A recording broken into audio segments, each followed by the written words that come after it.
So I'm a little late on this, but it's cool, right? Donald Trump is being impeached even though he's no longer in office, and there's different arguments being thrown around, and I'm going to try to make sense or try to get some understanding on this. So stay tuned.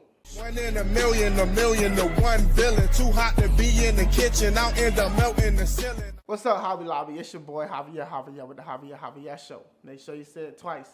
Yo, my hair is looking bad, man, but I'm gonna get that barber up and he gonna cut me nice, right? So listen, Donald Trump is being impeached. He's already out of office, and people are making some arguments that I just think are not necessarily valid. Some are, more than others. And I'm gonna try to think through this with you, and hopefully we can see things a little bit clearer on what's actually taking place here. Is it constitutional to impeach a president after he's left office? The Constitution doesn't necessarily forbid it. There's nothing in the Constitution about saying you cannot impeach a president after he's already left office. So, in my opinion, perfectly cool with it. Now, with that being said, there's an argument on the left that says we should impeach Donald Trump so he cannot run again in 2024. That's a bad argument. Yeah, it's a stupid argument. And the reason it's a stupid argument is your argument should never come from a place of trying to politically disqualify somebody because you hate them that much. If the person needs to be impeached, focus on why they should be impeached, not on what you hope to gain by their impeachment. Then you look like an opportunist. And one thing about an opportunist in politics is you're willing to really go along with any narrative as long as it puts your side at the advantage. But we have precedent. We have all of these rules and procedures to try to prevent presidents from taking advantage of their power, yada, yada, yada, yada, okay? Now, let's get into the actual reason why they're impeaching Donald J. Trump. Apparently, they're saying that Donald Trump incited what happened at the Capitol. For months, Donald Trump has been taking certain actions and saying certain things that have led people to want to get violent, to storm the Capitol, to hurt people, to try to kill people. Okay, well, the reason that I don't think this is necessarily a good reason to impeach a president is because anything that you say can be twisted. Anything that you say can be used to justify somebody's actions if they interpret it a certain way.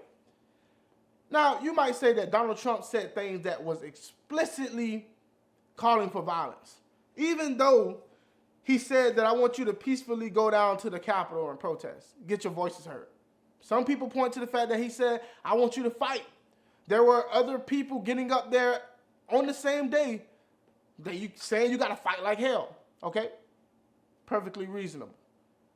Do I think Donald Trump is responsible for what happened at the Capitol? In a large way, of course he is. Not only is he responsible in a way, he is the sole person who got this ball rolling in this direction. Now, there was a lot of strife and a lot of tension between the left and the right for a long time, and I don't think Donald Trump was actually the beginning of that. I think Donald Trump just found a way to amplify it in a way that we've never seen before. But do I blame Donald Trump for the specific actions of the people who actually went down to the Capitol and did what they did? Of course I don't. Donald Trump didn't put a gun in nobody's head and tell them that they must do that. Now, I'm not belittling the power of a leader and how his words matter. I'm not saying that at all. But did Donald Trump explicitly tell anyone to go down and kill people? Did he tell people to break down and attack police officers? I don't think he did. Donald Trump fought to keep his presidency. I don't agree with the way he did it. I don't agree with a lot of the rhetoric he was using and the lies that he was telling people. I don't.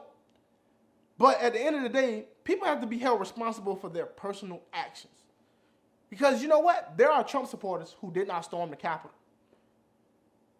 You wouldn't blame Trump for them not storming the Capitol. So why would you blame the people who stormed the Capitol on Trump? People have decisions to make. It's called personal responsibility. I don't belittle the fact that groupthink is a real thing. Mob mentality is a real thing. And there are a lot of people out there who are probably doing things that they probably would have never done if they was on their own. True. So how much of that is Donald Trump's fault versus who's really actually responsible for what happened? Now, impeachment. I don't think Donald Trump's legal team is doing a pretty good job so far. And by the time this video is actually released, there may be so much more that's already taking place and going on in the impeachment trial. Hell, the impeachment trial might already be over. I don't know. Whatever. But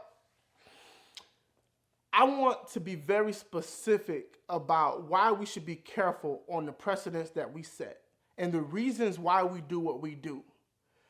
The reason that it's important that you be really critical on how you move forward on these things is because it affects how the other side thinks. It affects on what they are going to use in the future on your side, how they're going to manipulate what you did. Now, I'll take, for example, the riots that took place. People were burning down buildings and people were killing people and there was violence on the streets, all of that for months. You had politicians who were supporting it, politicians who were bailing people out. They wouldn't call things for what they were, mostly peaceful. Okay, mostly peaceful. Got you. But I think a lot of that had to do with what happened at the Capitol.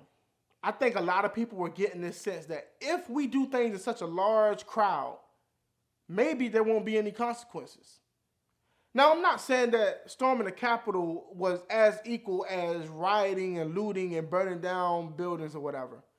But I do find the irony in this.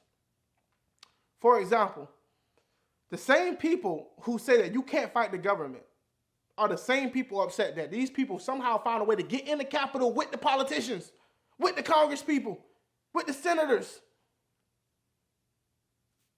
So, can we fight our government or can we not? I really want to ask that question because somehow people have, on the left, they have this mentality that the government is so powerful that you could never take it down. You could never overthrow it. And maybe that's just not as true as you think it is. But I could be wrong.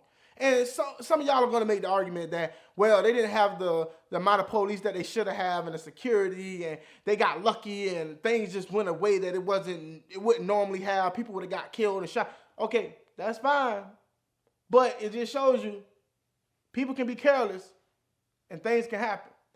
Now, the other irony that I find in this whole situation is when you have a problem with somebody, I expect you to take that problem to the person you have a problem with. So while the left had riots and looting and burning down Walmarts and, Targets and killing people who had nothing to do with the police brutality argument, the people who had a problem with Congress took it to Congress. Now, I know I'm supposed to be talking about impeachment, and it just got me going on about everything surrounding the impeachment, but I just think that let Donald Trump fade away. Some of y'all don't believe that Donald Trump will fade away. That's on you. But this impeachment thing, it's not going to work. I don't think it's going to work. Could be wrong, but I don't think it's going to work. And not only will it not work, all you're going to do is make Donald Trump a martyr. All you're going to do is reinforce what people already believe about the left. Now, nobody ever said these things would be easy or simple. But what I will tell you is, sometimes you got to choose the lesser. Sometimes the right thing to do ain't always the right thing to do. Sometimes you got to take a loss. Because the loss you're going to take later might be a much bigger loss. Tell me what you think below in the comments. Thank you so much for watching. It's the Javier Javier Show. I know I went on a little ramble, but hey, man, I love all of y'all. I appreciate you taking the time to watch my videos. So go ahead and hit that subscribe button, hit the bell, get notified of all my future videos. You know what it is. Thank you so much, and I am out. 1 in a million to 1 villain. Too hot to be in the kitchen, out in the melting the ceiling.